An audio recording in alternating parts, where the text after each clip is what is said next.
नमस्कार दोस्तों, astro science में आपका स्वागत है। आज हम जो जन्म कुंडली में 12 भाव होते हैं उसके कारक और भाव के कारकत्व इस विषय पर चर्चा करने वाले हैं। तो आप ये वीडियो पूरा देखिए, ध्यान से देखिए। मुझे आपसे एक बात कहनी थी, यदि आप अपनी कुंडली व्यक्तिगत परामर्श चाहते हैं तो आपके स्क्रीन के सामने जो व्हाट्सएप नंबर दिखाई दे रहा है उस नंबर पर आप संपर्क कीजिए। आपका जन्म स्थान, जन्म समय, जन्म तारीख ये लिख के भेजिए, हम आपको तुरंत रिप्लाई देंगे। और एक बात कहनी थी कि आप आपकी जन्म कुंडली किसी ज्योतिष के पास जाइए। मेरे कहने का मतलब ये नहीं कि आप मुझसे ही संपर्क करो, आप किसी भी ज्योतिष से संपर्क कीजिए, व्यक्तिगत परामर्श कीजिए वहाँ से, उनसे जाके व्यक्तिगत। मेरी बात समझ में आ रही है आपको? ऑनलाइन पीडीएफ डाउनलोड मत कीजिए, क्योंकि पीडीएफ सब कुछ झूठ होता है। उसमें 20 या 25% ही सही होता है, क्योंकि वो फीडिंग क्या रहता है, वो 50 पेज 100 पेज के जो पीडीएफ रहते हैं वो सब कुछ बकवास होता है। उस पर आप भरोसा मत रखिए, ठीक है? तो मेरी आपसे विनंती है, आप किसी ज्योतिष से सलाह लें, पीडीएफ के ऊपर भरोसा मत कीजिए। मेरी आपको यही सलाह है कि आप पीडीएफ के ऊपर ज़्यादा भरोसा मत कीजिए। बस उसमें गणित जो चार्ट होता है वो सही होता है। तो मैं आपको मुद्दे पे आता हूँ, चलो। तो मैं आज आपको कुंडली के विभिन्न भावों के कारक और भाव के कारकत्व इस विषय पर मैं आपको जानकारी देने वाला हूं। तो आप ये वीडियो अंत तक देखिए, पूरा देखिए, तभी आपको समझ में आ जाएगा। सबसे पहले हम देखेंगे जन्म कुंडली में प्रथम भाव, ठीक है? तो इस भाव का कारक सूर्य है, ये सबसे प्रमुख भाव है। इस भाव की राशि, इसमें बैठे ग्रह और इसके अधिपति ग्रह की स्थिति से जातक की स्थिति की प्राथमिक जानकारी मिल जाती है। बाकी भावों की तुलना में जातक की आत्मा को जानने का यह सबसे महत्वपूर्ण भाव है। जातक की जन्म कुंडली अथवा प्रश्न कुंडली, जन्म कुंडली अथवा प्रश्न कुंडली के किसी सवाल के जवाब में उसके स्वास्थ्य, जीवंतता, सामूहिकता, व्यक्तित्व, आत्मविश्वास, आत्मसम्मान, आत्म प्रकाश, आत्मा, इन सब का विचार किया जाता है। तो हर सवाल के जवाब में पहले लग्न को देखना चाहिए, प्रथम भाव को देखना चाहिए। तो दूसरा भाव कारक कहते, तो आगे देखेंगे दूसरा भाव। दूसरे भाव का कारक गुरु है, तो ज्योतिष में इसे धन भाव कहा जाता है। इस भाव से बैंक अकाउंट, पारिवारिक पृष्ठभूमि, आपका धन, कई मामलों में आंखें, बाईं आंख, दाईं आंख, ये सब कुछ देखा जाता है। इसके अलावा ये संसाधन, नैतिक मूल्य और गुणों के बारे में भी पता चलता है। आगे देखते हैं तीसरा भाव। इस भाव का कारक मंगल है। कारकत्व क्या है? इसे सहज भाव कहा जाता है। आपके सहोदर भाई बहन, छोटे भाई बहन, कुंडली को ताकत देने वाला भाव यही है।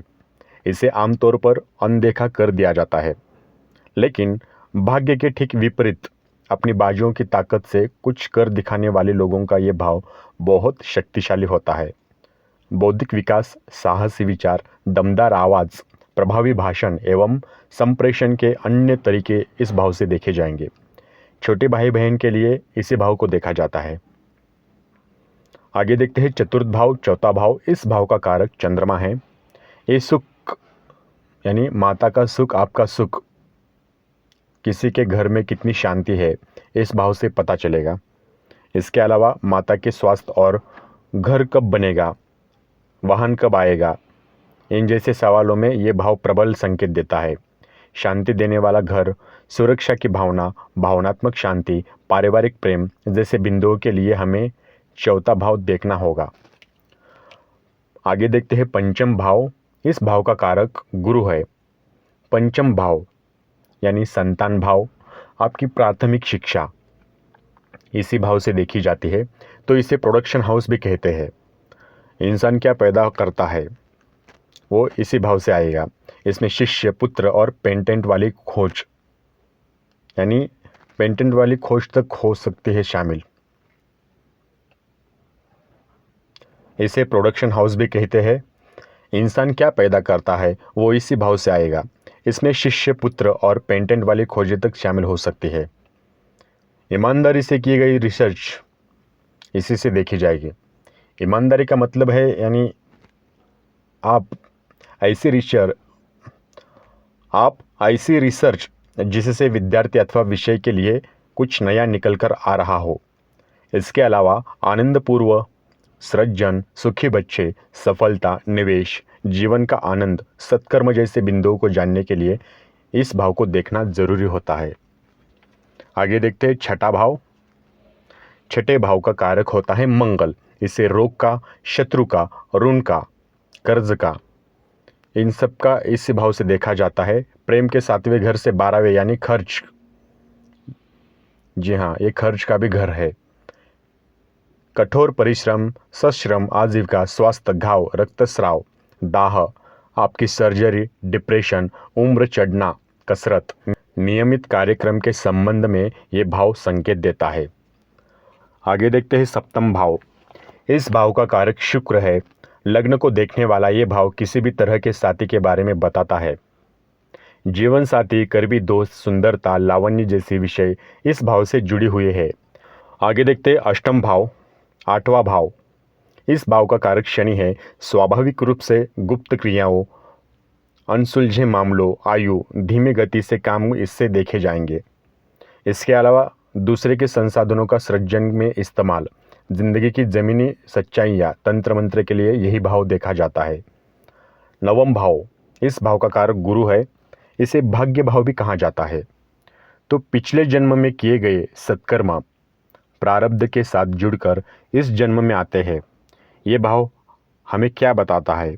तो हमारी मेहनत बताता है और अपेक्षा से अधिक कब और कितना मिल सकता है। धर्म, अध्यात्म, समर्पण, आशीर्वाद, बौद्धिक विकास, सच्चाई, सच्चाई से प्रेम, मार्गदर्शन जैसे गुणों को भी इसमें देखा जाता है। तो आगे देखते हैं कर्म का भाव, दशम भाव। इस भाव का कारक गुरु है, बुध है, सूर्य है, शनि है। तो शनि के पास 10वें घर का कारकत्व है। यहाँ पे हम जो सोचते हैं वही बनते हैं। ये भाव हमारी सोच को कर्म में बदलने वाला भाव है। हर तरह का कर्म 10वें भाव से प्रेरित होगा। बस बाध्यता इतनी है कि एक्शन हमारा होना चाहिए। रिएक्शन के बारे में ये भाव नहीं बताता। प्रोफेशनल सफलताएं, साख, प्रसिद्धि, नेतृत्व, लेखन, भाषण, सकल संगठन, प्रशासन, स्किल बांटना, जी हाँ, इन जैसे काम ये भाव बताता है आपको। आगे देखते हैं 11वां भाव। 11वां भाव का कारक गुरु है और कारकत्व क्या है? जैसे कि आपके आय, उन्नति, प्रसिद्धि, मान सम्मान, शुभकामनाएं। ये ज़्यादातर उपलब्धियों से जुड़ा हुआ भाव है। हम कुछ करेंगे तो उस कर्म का कितना फल मिलेगा या नहीं मिलेगा, ये भाव अधिक स्पष्ट करता है। ये कर्म का संग्रह भाव है। उपलब्धि किसी भी क्षेत्र में हो सकती है। धैर्य, विकास और सफलता भी इसी भाव से देखी जाती है। और आखिरी भाव बचा है 12वां भाव, जिसका कारक है शनि। 12वां भाव व्यय का, हानि का, दंड का, कारावास का, फिजूल खर्चा, जी हाँ, शारीरिक, मानसिक, धन और जो भी खर्च हो सकते हैं सभी इसी में आएंगे। विद्या का खर्च यानी आपकी पढ़ाई का खर्च भी इसी भाव से देखा जाता है। इस कारण 12वें भाव में बैठे मतलब गुरु बेहतर होता है। इस कारण 12वें भाव में बैठा गुरु बेहतर होता है 11वें भाव की तुलना में। इस कारण 12वें भाव में बैठा गुरु बेहतर होता है 11वें भाव की तुलना में, क्योंकि सरस्वती की उल्टी चाल होती है। जितना संग्रह करते हैं उतनी कम होगी और जितना खर्च होंगे उतनी बढ़ेगी। इसके अलावा बाहरी संबंधों, विदेश यात्रा, धैर्य, ध्यान, मोक्ष इस भाव से ही देखा जाता है। तो मुझे उम्मीद है आपको ये पूरा वीडियो समझ में आ गया होगा। यदि आपको वीडियो समझ में नहीं आया तो दोबारा देखिए, हो सके तो शेयर कीजिए। वीडियो देखने के लिए धन्यवाद। आपका दिन शुभ हो।